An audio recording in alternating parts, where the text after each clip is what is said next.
Hello everyone, आप सभी का फिर से स्वागत है। ये घटना चक्र पॉलिटी का डिस्कशन है जिसमें आज का टॉपिक है उपराष्ट्रपति, वाइस प्रेसिडेंट। काफी महत्वपूर्ण टॉपिक है, रिवीजन करते रहिएगा। सबसे पहले इस टॉपिक को डिस्कस करेंगे, इसके बाद इस पर आधारित अब तक जितने भी प्रश्न पूछे गए हैं उन सभी प्रश्नों को एनालिसिस करेंगे। डिस्कशन को स्टार्ट करने से पहले मैं बता दूं कि इसका पीडीएफ अवेलेबल है। अगर आपको पीडीएफ चाहिए तो Telegram channel, Telegram quiz group या चैनल के कम्युनिटी बॉक्स में जाइए, वहां पर इसके रिगार्डिंग में इंफॉर्मेशन को अपडेट कर दिया गया है। तो स्टार्ट करते हैं। देखिए, अगर बात करें तो भारत में उपराष्ट्रपति का जो पद है अमेरिका के उपराष्ट्रपति के तर्ज पर बनाया गया है। भारत में उपराष्ट्रपति का पद अमेरिका के उपराष्ट्रपति के आधार पर बनाया गया है। आधिकारिक क्रम में यह पद राष्ट्रपति के बाद आता है। संविधान के अनुच्छेद 63 के अनुसार भारत का एक उपराष्ट्रपति होगा। अनुच्छेद 64 के तहत उपराष्ट्रपति राज्यसभा का पदेन सभापति होता है। जिस अवधि के दौरान उपराष्ट्रपति अनुच्छेद 65 के अधीन राष्ट्रपति के कृत्यों का निर्वहन करता है, उस दौरान वह राज्यसभा के सभापति पद के कर्तव्यों का पालन नहीं करेगा। यानी उपराष्ट्रपति जब राष्ट्रपति के पद को ग्रहण करता है कुछ समय के लिए, उस दौरान वह राज्यसभा के सभापति पद के कर्तव्यों का पालन नहीं करता है तथा अनुच्छेद 97 के अधीन सभापति को संदेह वेतन भत्ते का जो है ये हकदार नहीं होगा। भारत के उपराष्ट्रपति का जो चुनाव है संसद के दोनों सदनों के निर्वाचित और मनोनीत दोनों सदस्यों के द्वारा किया जाता है। अनुच्छेद 66(1) के अनुसार अगर बात करें तो उपराष्ट्रपति का निर्वाचन आनुपातिक प्रतिनिधित्व पद्धति के अनुसार एकल संक्रमणीय मत के द्वारा होता है और ऐसे निर्वाचन में मतदान गुप्त होता है। अनुच्छेद 66(3) के तहत अगर बात करें तो उपराष्ट्रपति पद के लिए योग्यता यानी भारत का ये नागरिक हो, 35 वर्ष की आयु पूरी कर चुके हों और राज्यसभा का सदस्य निर्वाचित होने के लिए योग्य हों। तो उपराष्ट्रपति पद के लिए आपको कुछ योग्यताएं जो है रखनी होगी। योग्यता क्या है? तो भारत का नागरिक होना चाहिए, 35 वर्ष की आयु पूरी कर चुके होना चाहिए और राज्यसभा का सदस्य निर्वाचित होने की योग्यता होनी चाहिए। भारत के उपराष्ट्रपति को राज्यसभा के सभापति पद के लिए वर्तमान में 4 लाख रुपए प्रति माह वेतन जो है दिया जाता है और ये जो वेतन है 2018 के संसद के संशोधन अधिनियम के तहत 1 जनवरी 2016 से प्रभावी है। उपराष्ट्रपति को उपराष्ट्रपति पद के लिए वेतन नहीं दिया जाता है, बल्कि राज्यसभा के सभापति के रूप में इन्हें वेतन प्राप्त होता है।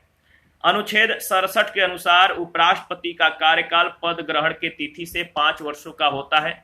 अनुच्छेद 67 के परंतु के खंड क के अनुसार उपराष्ट्रपति राष्ट्रपति को संबोधित अपने हस्ताक्षर सहित लेख के द्वारा अपना पद त्याग कर सकता है। तो उपराष्ट्रपति अगर पद त्याग करना चाहे तो राष्ट्रपति को संबोधित अपने हस्ताक्षर सहित लेख के द्वारा पद को त्याग कर सकता है। अनुच्छेद 67 के परंतु के खंड ख के अनुसार उपराष्ट्रपति राज्यसभा के ऐसे संकल्प के द्वारा अपने पद से हटाया जा सकेगा जिसे राज्यसभा के तत्कालीन समस्त सदस्यों के बहुमत ने पारित किया है और जिससे लोकसभा सहमत है। उपराष्ट्रपति अनुच्छेद 69 में वर्णित प्रारूप में राष्ट्रपति या राष्ट्रपति के द्वारा इस निमित्त नियुक्ति किसी व्यक्ति के समक्ष पद की शपथ लेता है। तो 69 में जो वर्णित है, जो प्रारूप में अगर बात करें तो प्रारूप में राष्ट्रपति या राष्ट्रपति के द्वारा इस निमित्त नियुक्त किसी व्यक्ति के समक्ष अपने पद की जो है शपथ लेता है। क्रम याद रखिएगा, भारत के उपराष्ट्रपति और उनका कार्यकाल क्रम क्या है? तो सबसे पहले अगर बात करें तो डॉक्टर सर्वपल्ली राधाकृष्णन, इनका समय है 1952 से 1962। इसके बाद जो उपराष्ट्रपति बने डॉक्टर जाकिर हुसैन, इसके बाद वीवी गिरी, इसके बाद गोपाल स्वरूप पाठक, इसके बाद वीडी जति, इसके बाद एम हिदायतुल्ला, इसके बाद आर वेंकटरमण, इसके बाद शंकर दयाल शर्मा, इसके बाद के आर नारायणन, इसके बाद डॉक्टर के कृष्णकांत, भैरव सिंह शेखावत, इसके बाद 12वां मोहम्मद हामिद अंसारी, इसके बाद एम वेंकैया नायडू और इसके बाद जगदीप धनखड़ 2022 से अब तक। पहला प्रश्न है, भारत के उपराष्ट्रपति का निर्वाचन एक निर्वाचक गण के द्वारा किया जाता है जिसके सदस्य होते हैं। भारत के उपराष्ट्रपति का निर्वाचन एक निर्वाचक गण के द्वारा किया जाता है जिसके सदस्य होते हैं संसद के दोनों सदनों के सभी सदस्य। देखिए, राष्ट्रपति के निर्वाचन और उपराष्ट्रपति के निर्वाचन में जो अंतर है उसको ध्यान रखिएगा। यहीं से मतलब कि प्रश्न पूछे जाते हैं और आप कंफ्यूज भी हो सकते हैं। राष्ट्रपति के चुनाव में सदनों मतलब दोनों सदनों के जो निर्वाचित सदस्य हैं वो भाग लेते हैं।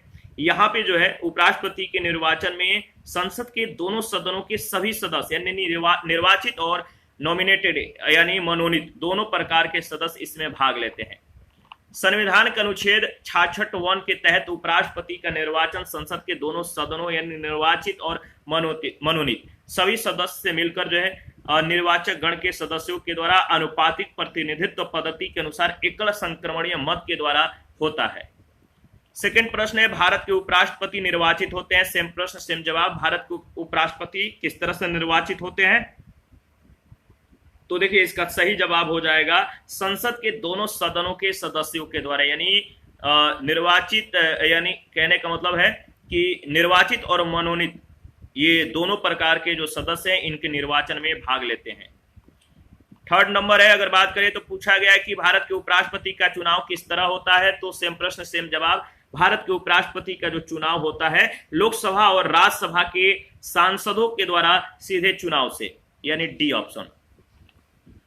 4 नंबर है, निम्नलिखित में से कौन भारत के उपराष्ट्रपति का निर्वाचन करता है? निम्नलिखित में से कौन भारत के उपराष्ट्रपति का निर्वाचन करता है? तो देखिए लोकसभा के सदस्य और राज्यसभा के सदस्य, यानी ऑप्शन ए पहला दूसरा सही है। 5 नंबर है, 2022 के भारत के 16वें उपराष्ट्रपति चुनाव के लिए निर्वाचक मंडल में कितने सदस्य हैं? 2022 के भारत के 16वें उपराष्ट्रपति चुनाव के लिए निर्वाचक मंडल में कितने सदस्य हैं? तो 2022 में यह प्रश्न पूछा गया था। सही जवाब हो जाएगा 788, बी ऑप्शन। 16वें उपराष्ट्रपति चुनाव 2022 के लिए निर्वाचक मंडल में शामिल जो सदस्य हैं राज्यसभा के 233, राज्यसभा के 233 और राज्यसभा के 12 मनोनीत सदस्य और लोकसभा के 543 निर्वाचित सदस्य। इस प्रकार दोनों सदनों को मिलाकर बनने वाले निर्वाचक मंडल में शामिल कुल सदस्य 788 थे। हालांकि राज्यसभा में 5 निर्वाचित और 3 मनोनीत सदस्यों का स्थान रिक्त होने के कारण इस चुनाव में मत देने के योग्य कुल निर्वाचक 780 ही थे। इनमें से 725 ने अपने मताधिकार का प्रयोग किया, जिसमें से 15 मत अवैध रहे। विजयी राजग प्रत्याशी जगदीप धनखड़ को 528 और विपक्षी प्रत्याशी मार्गरेट अलवा को 182 मत प्राप्त हुए। 6 नंबर है, निम्नलिखित कथनों पर विचार कीजिए। इन कथनों में से कौन से सही हैं? 2 कथन है। पहला है राष्ट्रपति की तरह उपराष्ट्रपति का चुनाव भी अप्रत्यक्ष होता है। दूसरा, राज्यों की विधायिकाओं के सदस्य दोनों के चुनाव में महत्वपूर्ण भूमिका निभाते हैं। इन दोनों में से कौन सा कथन सही है आपको बताना है। देखिए अगर बात करें तो इसमें पहला कथन केवल सही है, यानी ऑप्शन ए। इसके बारे में अगर बात करें तो राष्ट्रपति की तरह उपराष्ट्रपति का चुनाव भी अप्रत्यक्ष रूप से होता है। इनके चुनाव में जनता प्रत्यक्ष रूप से भाग नहीं लेती है। राष्ट्रपति के चुनाव में लोकसभा, राज्यसभा, राज्य विधानसभाओं और दिल्ली एवं पुदुचेरी विधानसभाओं के निर्वाचित सदस्य शामिल होते हैं, जबकि उपराष्ट्रपति के चुनाव में लोकसभा और राज्यसभा के निर्वाचित मनोनीत दोनों सदस्य भाग लेते हैं। राष्ट्रपति और उपराष्ट्रपति दोनों का निर्वाचन आनुपातिक प्रतिनिधित्व पद्धति के अनुसार एकल संक्रमणीय मत के द्वारा होता है तथा ऐसे निर्वाचन में मतदान गुप्त होता है। याद रखिएगा। प्रश्न संख्या 7 है, 2 कथन है। कथन ए कह रहा है कि कोई व्यक्ति उपराष्ट्रपति निर्वाचित होने का पात्र तभी होगा जब वह राज्यसभा का सदस्य होने के लिए अर्हित है। कारण उपराष्ट्रपति राज्यसभा का पदेन सभापति होता है। देखिए अगर बात करें तो इसमें जो सही है ए और आर सत्य है। आर ए का एक मान्य स्पष्टीकरण भी है। ऑप्शन ए बिल्कुल करेक्ट ऑप्शन है। कथन की कारण के द्वारा पुष्टि होती है, क्योंकि अनुच्छेद 66(3) के तहत उपराष्ट्रपति बनने के लिए राज्यसभा का सदस्य निर्वाचित होने की अर्हता होनी चाहिए, जबकि अनुच्छेद 89(1) में अनुच्छेद 64 के अनुसार उपराष्ट्रपति राज्यसभा का पदेन सभापति होता है। 8 नंबर है, भारत के उपराष्ट्रपति के संबंध में निम्नलिखित कथनों पर विचार करें। भारत के उपराष्ट्रपति के संबंध में निम्नलिखित कथनों पर आपको विचार करना है। यहाँ पे 2 कथन दिए गए हैं। दोनों कथन में से आपको बताना है कौन कौन से मतलब कि यहाँ पे 2 कथन देखिए और बताइए कौन कौन से कथन सही हैं।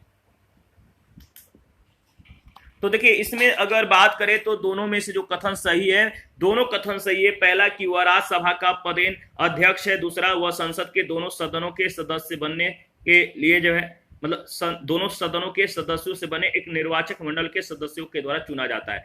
तो वह राज्यसभा का पदेन अध्यक्ष होता है, सभापति होता है, और संसद के दोनों सदनों से बने निर्वाचक मंडल के सदस्यों के द्वारा इसका जो है मतलब कि इलेक्शन होता है, चुनाव होता है। तो दोनों कथन जो है सत्य है, सी ऑप्शन। संविधान के अनुच्छेद 64 और अनुच्छेद 89(1) के तहत उपराष्ट्रपति राज्यसभा का पदेन सभापति होता है। अनुच्छेद 66(1) के अनुसार उपराष्ट्रपति का निर्वाचन संसद के दोनों सदनों के सभी सदस्यों से मिलकर बनने वाले निर्वाचक गण के सदस्यों के द्वारा अनुपातिक प्रतिनिधित्व पद्धति के अनुसार एकल संक्रमणीय मत के द्वारा होता है। इस प्रकार प्रश्नगत दोनों ही कथन सत्य है। 9 नंबर है, राज्यसभा का सभापति कौन होता है? राज्यसभा का सभापति, राज्यसभा का सभापति होता है उपराष्ट्रपति। प्रश्न संख्या 10, राज्यसभा का पदेन अध्यक्ष कौन होता है? राज्यसभा का पदेन अध्यक्ष कौन होता है? तो उपराष्ट्रपति, vice president, B option. 11 number है, कौन सा कथन असत्य है? कौन सा कथन असत्य है? 4 स्टेटमेंट है, स्टेटमेंट को एनालिसिस कीजिए और बताइए सही ऑप्शन कौन सा है। आपको बताना इन चारों में से कौन सा कथन असत्य है।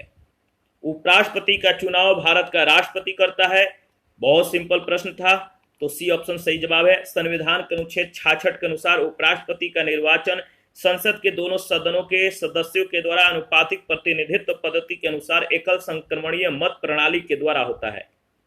12, प्रश्न संख्या 12, उपराष्ट्रपति से संबंधित निम्न कथनों में से कौन से सही नहीं है? उपराष्ट्रपति से संबंधित निम्न कथनों में से कौन सही नहीं है? 4 स्टेटमेंट है, बताना है कौन सही नहीं है। सही नहीं है उपराष्ट्रपति, देखिए पहला कथन है, उपराष्ट्रपति बनने के लिए व्यक्ति के पास जनता के सदन के सदस्य निर्वाचित होने की योग्यता है। ये कथन जो पहला है वो सही नहीं है। दूसरा कथन है कि किसी राज्य की विधायिका का सदस्य इस पद के लिए उम्मीदवार हो सकता है, तो ये सही है। तीसरा, उपराष्ट्रपति के पद का कार्यकाल उतना ही होता है जितना कि राष्ट्रपति का, बिल्कुल सही।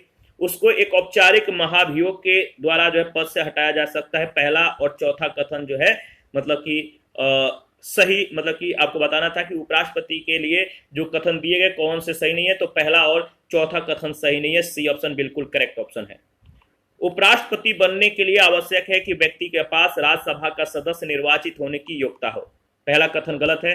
उपराष्ट्रपति को राज्यसभा में प्रस्तुत और सामान्य बहुमत से पारित संकल्प जिसके मतलब कि अगर बात करें तो जो उपराष्ट्रपति होते हैं राज्यसभा में प्रस्तुत और सामान्य बहुमत से पारित संकल्प जिससे लोकसभा सहमत हो उसे मतलब कि इससे हटाया जा सकता है।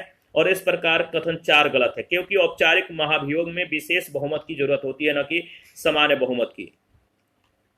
13 नंबर है, भारत के उपराष्ट्रपति का निर्वाचन जिसे सर्वोच्च न्यायालय के द्वारा शून्य घोषित किया गया है के संदर्भ में निम्न में से कौन सा कथन सही है? भारत के उपराष्ट्रपति का निर्वाचन जिसे सर्वोच्च न्यायालय के द्वारा शून्य घोषित किया गया है के संदर्भ में निम्न में से कौन सा कथन सही है? 2 कथन है, दोनों कथन को देखिए और बताइए सही जवाब क्या होगा। देखिए इसमें जो पहला कथन है कि उपराष्ट्रपति के रूप में इस प्रकार की घोषणा से पूर्व उसके द्वारा किए गए कार्यविधि मान्य होते हैं, तो आपका ऑप्शन जो बी है बिल्कुल सही है।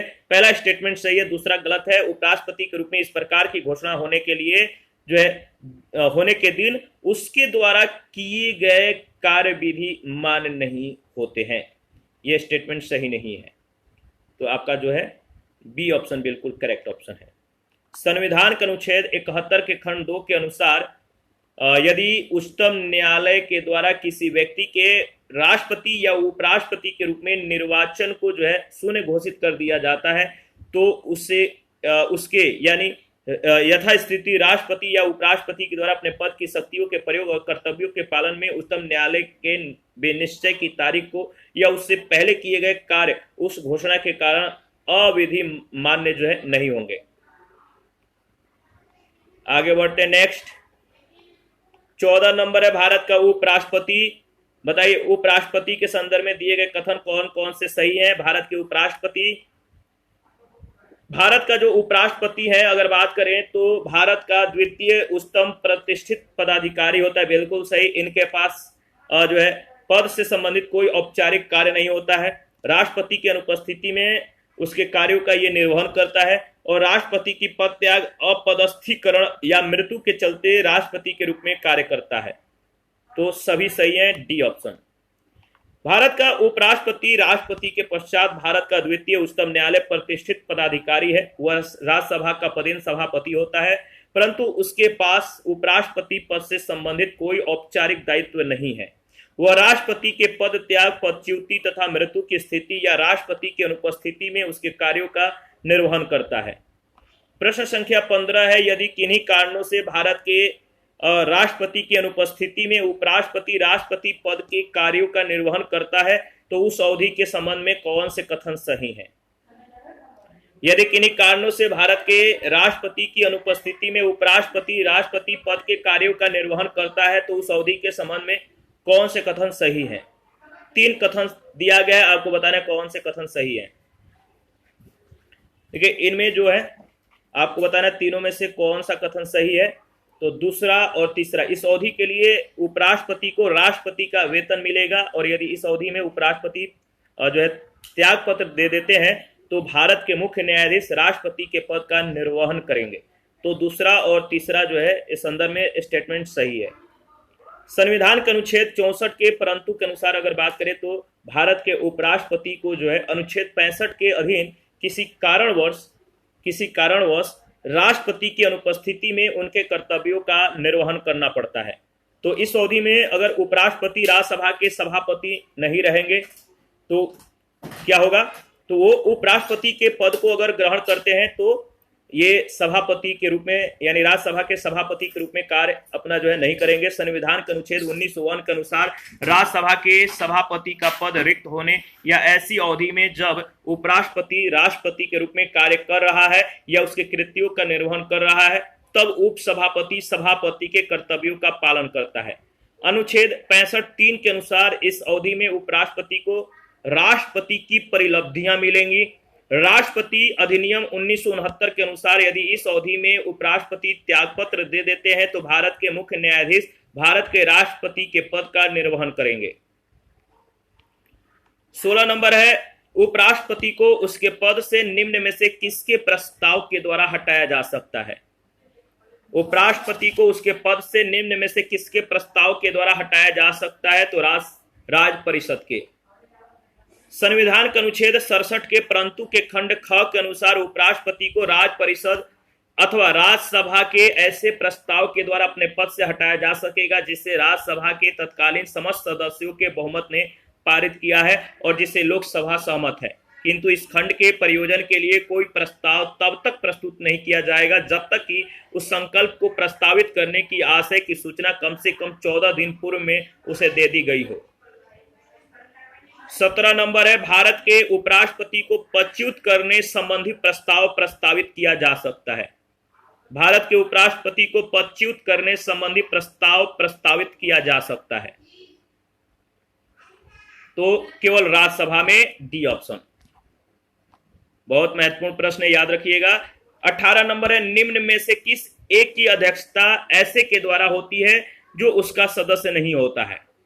निम्न में से किस एक की अध्यक्षता ऐसे के द्वारा होती है जो उसका सदस्य नहीं होता है?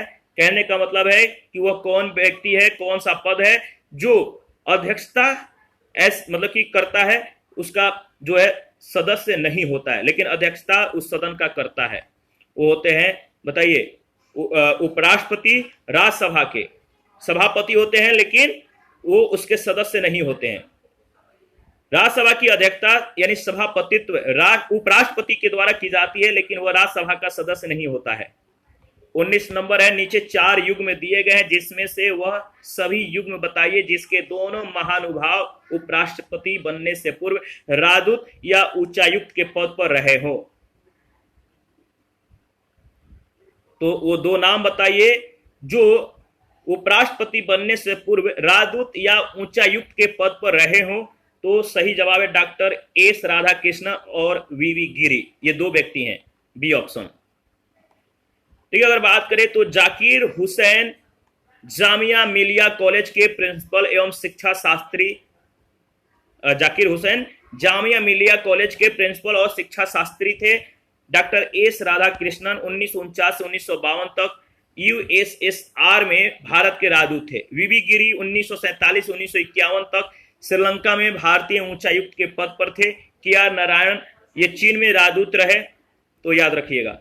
20 नंबर है, निम्न में से किस किसने भारत के उपराष्ट्रपति का पद संभाला है? किस किसने भारत के उपराष्ट्रपति का पद संभाला है? तो मोहम्मद हिदायतुल्लाह और शंकर दयाल शर्मा। तो बताइए इसका सही जवाब क्या होगा, बताइए। देखिए अगर बात करें तो इसमें पहला और चौथा यानी बी ऑप्शन बिल्कुल करेक्ट ऑप्शन है। मोहम्मद हिदायतुल्लाह 1979 से 84 के बीच, डॉक्टर शंकर दयाल शर्मा 1987 से 92 के बीच ये भारत के उपराष्ट्रपति रहे। फखरुद्दीन अली अहमद, डॉक्टर नीलम संजीव रेड्डी ये भारत के उपराष्ट्रपति नहीं रहे, इन्होंने सीधे भारत के राष्ट्रपति पद को जो है सुशोभित किया था। 21 नंबर है, निम्नलिखित कथनों में से कौन सही नहीं है? निम्नलिखित कथनों में से कौन सही नहीं है? जाकिर हुसैन भारत के प्रथम उपराष्ट्रपति थे, ये सही नहीं है। डी सही नहीं है, क्योंकि भारत के प्रथम उपराष्ट्रपति डॉक्टर जाकिर हुसैन नहीं बल्कि डॉक्टर एस राधाकृष्णन थे। 1952 से 1962 तक इस पद पर ये रहे। डॉक्टर जाकिर हुसैन भारत के द्वितीय उपराष्ट्रपति व्यक्ति के अनुसार थे, जो 13 मई 1962 से 12 मई 1967 तक इस पद पर ये बने रहे। 22 नंबर है, मोहम्मद हामिद अंसारी का भारत के उपराष्ट्रपति के रूप में क्रमांक कौन सा है? मोहम्मद हामिद अंसारी का भारत के उपराष्ट्रपति के रूप में जो क्रमांक है वह है 12वां। मोहम्मद हामिद अंसारी का भारत के उपराष्ट्रपति के रूप में व्यक्ति अनुसार क्रम जो है 12 था। वर्तमान उपराष्ट्रपति जगदीप धनखड़ का भारत के उपराष्ट्रपति के रूप में व्यक्तिगत अनुसार जो क्रमांक है वह है 14। इसी के साथ आज का जो सेशन है समाप्त करते हैं। नेक्स्ट सेशन में केंद्रीय मंत्री परिषद के बारे में डिस्कस करेंगे। आप अपना प्रतिक्रियाएं देते रहें और आप सभी का बहुत बहुत धन्यवाद है कि आप लोगों ने चैनल को ज्वाइन करके हमें काफी सपोर्ट किया है। इसी तरह हमें सपोर्ट करते रहें, आप लोगों का सपोर्ट हमारे लिए काफी महत्वपूर्ण है। थैंक यू, मिलते हैं नेक्स्ट सेशन में।